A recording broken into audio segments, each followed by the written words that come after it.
Idaho Matters is one way to learn about the people, the places, and the things that make Idaho unique. From the geography, the flora and the fauna, to the culture and arts of this place that we call home. Subscribe and listen to Idaho Matters today at boisestatepublicradio.org/podcasts or wherever you listen to podcasts.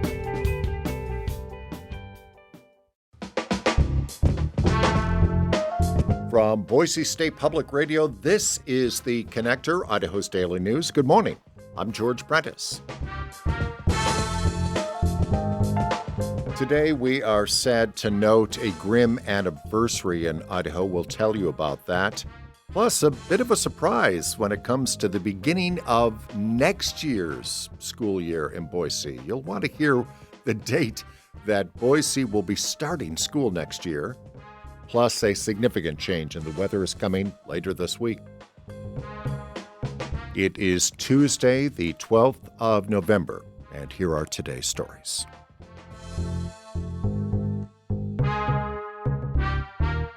Today marks a somber anniversary. It was on this date 2 years ago that 4 University of Idaho students were found dead in their off-campus residence. Just last week, attorneys representing the suspect in those murders tried to convince an Ada County judge that the death penalty should not be a sentencing option. You'll remember that Brian Koberger's murder trial was transferred out of Leda County and down into Ada County, that to access a deeper jury pool. Right now, Koberger's murder trial is scheduled for late next summer, beginning with jury selection, which should start sometime near the end of July 2025. Now to eastern Idaho, where a woman has been sentenced for embezzling nearly $250,000 from a group of churches. Caitlin Fisher worked as an accountant for the Presbytery of Kendall, which oversees the Presbyterian churches of eastern Idaho. Fisher did plead guilty to grand theft, perjury, and income tax evasion, and in a Bonneville County courtroom, she was sentenced to pay restitution and to spend 3 and the possibility of 10 years behind bars.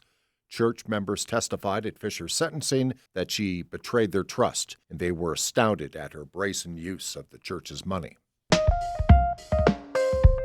The Boise School Board of Trustees met last night, and they approved a new calendar for next year, the 2025-26 school year.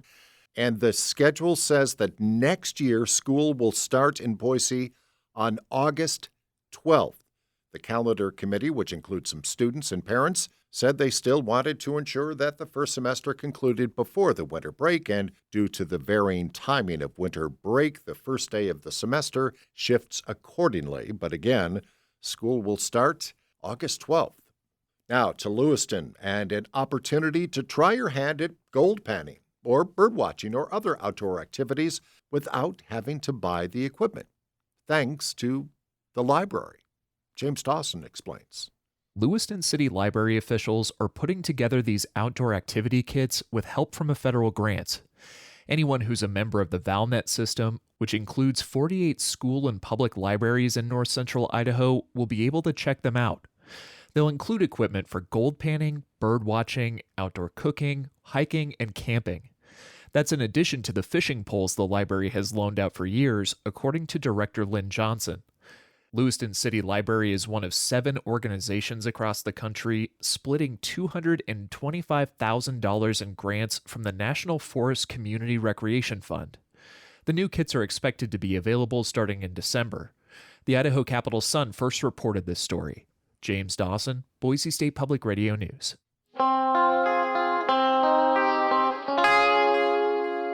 We had a bit of precipitation overnight and early this morning. Things are drying out today, but come Thursday, a significant change.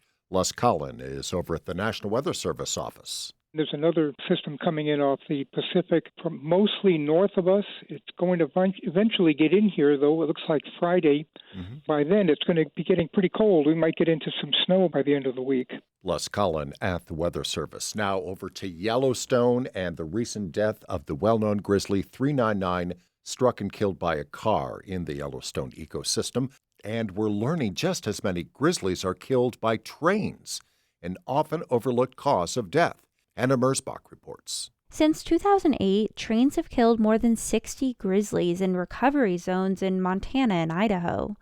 That's according to environmental groups, which have sued a railway company.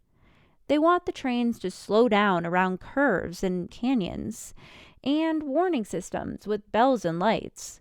Such measures have been successful in Canada, says biologist Colleen Cassidy St. Clair. We were able to show the warning system caused animals to leave the track right of way sooner.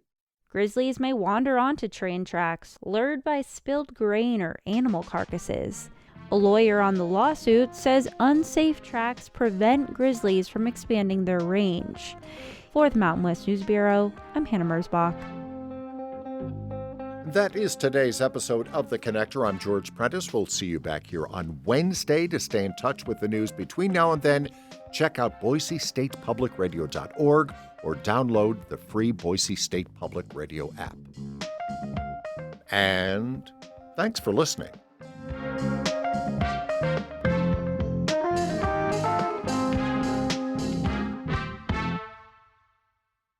If you like podcasts like this, explore more from the Boise State Public Radio podcast family. There you'll find a mix of daily news, Idaho Voices, and in-depth series on a wide range of topics. I'm talking wild horses, political scandals, sustainable ranching, and militia groups in a post-January 6th world. Wherever you get your podcasts, just search Boise State Public Radio to find what Idaho's NPR station has in store for you.